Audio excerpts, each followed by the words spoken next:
That night, sleep was elusive. Bowen's words echoed in my mind, creating a storm of fear and curiosity.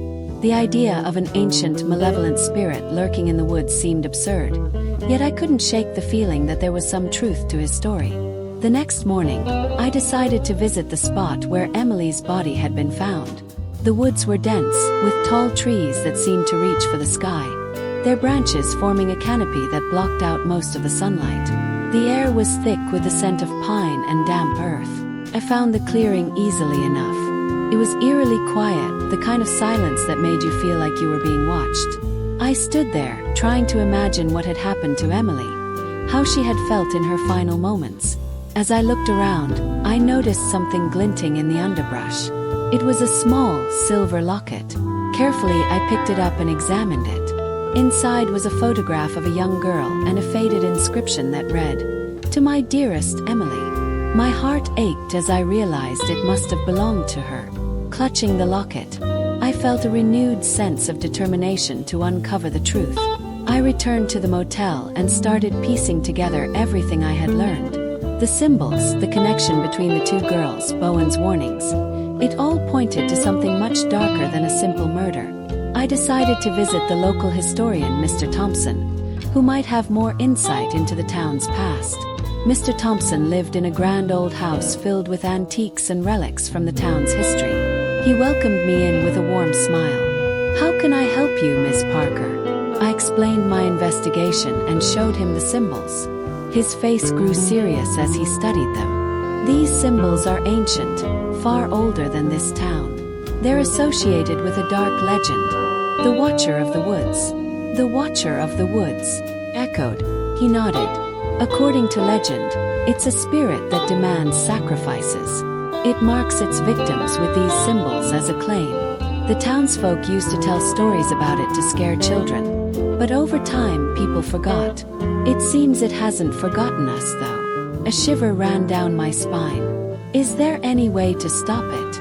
"There are rituals," he said, "but they are dangerous and require great knowledge of the occult. Richard Bowen might know more about them." As evening fell, I made my way back to Bowen's farmhouse.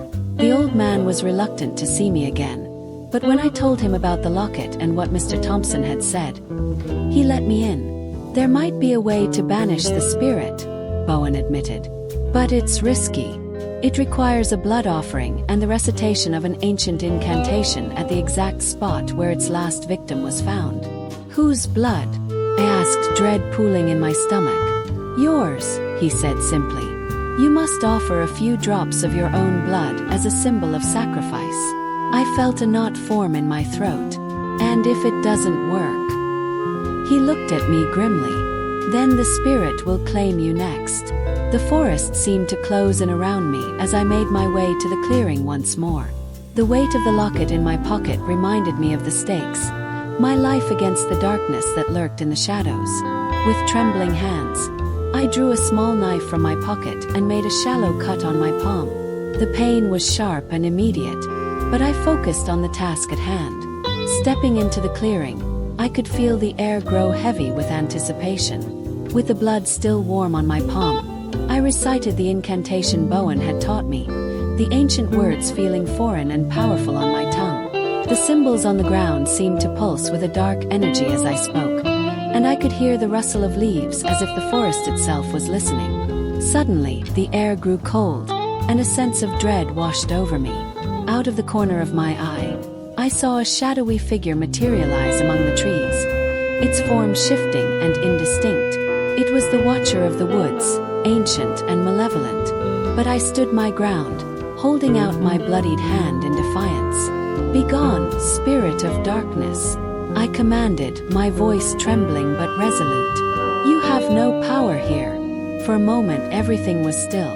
Then, with a sound like rushing wind, the shadowy figure dissipated into nothingness, leaving behind only the whisper of leaves in the breeze. I sank to my knees, exhausted but triumphant.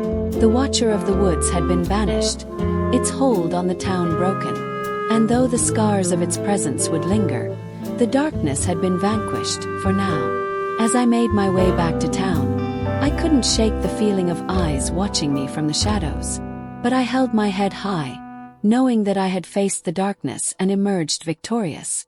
And though the night held many secrets, I was no longer afraid to uncover them. Thank you for watching this chilling mystery tale. Don't let those shadows haunt you tonight. Challenge your fears and find your courage in these yet-to-be unraveled mystery stories. Hit the subscribe, like, and share buttons now to join in on the thrilling adventure.